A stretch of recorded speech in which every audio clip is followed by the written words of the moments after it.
MCD में standing committee को लेकर बवाल मचा हुआ है, तो यह समझना जरूरी है कि स्टैंडिंग कमेटी होती क्या है और क्यों इसको लेकर, इसके चुनाव को लेकर बवाल मचा हुआ है। तो एमसीडी में स्टैंडिंग कमेटी जो होती है वो असली सरकार मानी जाती है। मेयर, डिप्टी मेयर का पद अहम तो होता है, लेकिन ज्यादातर अधिकार जो हैं, प्रशासनिक और आर्थिक अधिकार जो होते हैं, वो स्टैंडिंग कमेटी के पास होते हैं। मेयर, डिप्टी मेयर का जो ज्यादा रोल रहता है वो हाउस बुलाने को लेकर रहता है कि हाउस कब बुलाना है, कैसे चलाना है। ये ज्यादा जो अधिकार हैं ये मेयर, डिप्टी मेयर के होते हैं। लेकिन एमसीडी कैसे चलेगी, क्या व्यवस्था बनाई जाएगी, क्या प्रस्ताव लेकर आना है और किस प्रोजेक्ट पर चर्चा करनी है, क्या फैसला करना है, ये सब स्टैंडिंग कमेटी करती है। तो स्टैंडिंग कमेटी में कुल 18 सदस्य होते हैं। 2 चरणों में इनका चुनाव होता है। पहले 6 सदस्यों का चुनाव होना है, जिसके लिए अभी बवाल मचा हुआ है 6 सदस्यों के लिए, और फिर 12 सदस्य जो हैं वो जोन से चुन के आते हैं। एमसीडी 12 जोन में दिल्ली में बटी हुई है, तो हर जोन से एक मेंबर चुन के आता है। तो इस तरह से 18 सदस्यों से एमसीडी की स्टैंडिंग कमेटी बनती है और इनमें से ही एक सदस्य जो है वो चेयरमैन बनता है। तो सबसे पावरफुल पोस्ट जो होती है एमसीडी के अंदर वो स्टैंडिंग कमेटी के चेयरमैन की होती है। अब समझिए कि ये जो 6 सदस्यों का चुनाव होना है, इसमें बवाल क्यों मच रहा है। वो इसलिए कि जो भी पार्टी इन चुनावों में लीड ले लेगी उसको आसानी रहेगी बाद के जो 12 सीटों के चुनाव होने हैं उसमें। तो आम आदमी पार्टी ने 4 उम्मीदवार उतारे हैं 6 सीटों के लिए, जबकि बीजेपी ने 3 उम्मीदवार उतारे हैं। अब उम्मीदवार हो गए हैं 7, सीटें रह गई हैं 6, यानी कि दोनों पार्टियों में से किसी एक का उम्मीदवार पक्का चुनाव हारेगा और कोई पार्टी ये नहीं चाहती कि ये हारने वाला कैंडिडेट उसकी ही पार्टी से हो।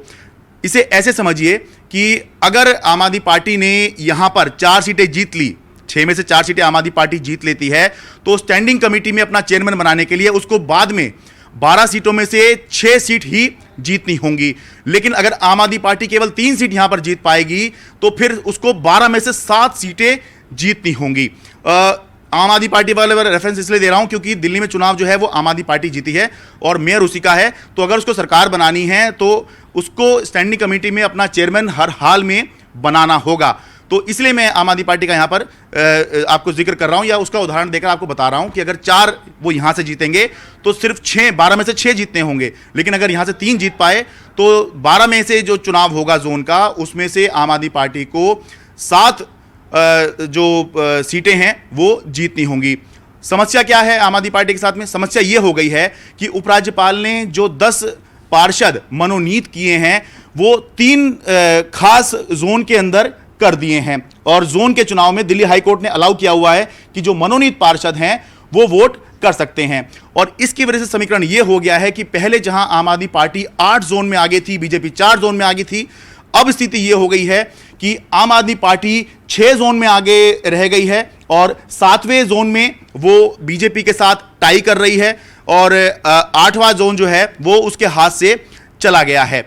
और ये जो 6 जोन भी आम आदमी पार्टी जीत रही है, इसमें भी एक जोन जो है वो ऐसा है कि बहुत करीबी मामला है, 1-2 वोट और बीजेपी ने कहीं से जुटा लिए तो ये जोन भी आम आदमी पार्टी के हाथ से निकल सकता है। लेकिन ये भी समझ के चलें कि आम आदमी पार्टी 6 में आगे है, तो ये समझिए कि अगर आम आदमी पार्टी ने यहां से 3 सीटें जीती और वो जो आगे 6 में आम आदमी पार्टी आगे है, तो फिर 9 सदस्य ही आम आदमी पार्टी स्टैंडिंग कमेटी में बना पाएगी। और फिर जो है अगर 9 सदस्य होंगे तो सिक्का उछाल के टॉस होता है कि चेयरमैन किसका बनेगा। तो इसीलिए, और जो बीजेपी है वो पहले जहां 4 जोन में आगे थी, वहीं उपराज्यपाल ने जो मनोनीत पार्षद नियुक्त किए, उसके बाद में बीजेपी 5 जोन में आगे हो गई है और 6ठे जोन में वो आम आदमी पार्टी के साथ टाई कर रही है। तो इसीलिए जो भी इस चुनाव में बढ़त बना लेगा, जो 6 सदस्यों के लिए चुनाव हो रहा है, उसको आगे के जो चुनाव होने हैं उसमें बहुत मदद मिलेगी। 10 सीट हर हाल में उस पार्टी को चाहिए जो चाहती है कि उसका चेयरमैन बन जाए या एमसीडी में सरकार बन जाए।